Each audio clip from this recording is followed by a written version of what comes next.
Sucrai doveva ancora giocare una partita, venerdì scorso il suo primo e ultimo allenamento con la maglia del Riese, un'avventura iniziata poche settimane fa. Quest'anno era ritornato con la volontà di giocare.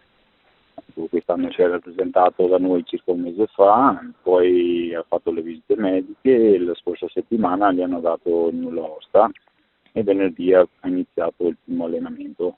Aveva anche chiesto all'Inter di fermarsi mezz'ora in più perché voleva recuperare il tempo perso. Tempo che adesso è perduto per sempre, eppure c'è un certificato di idoneità agonistica.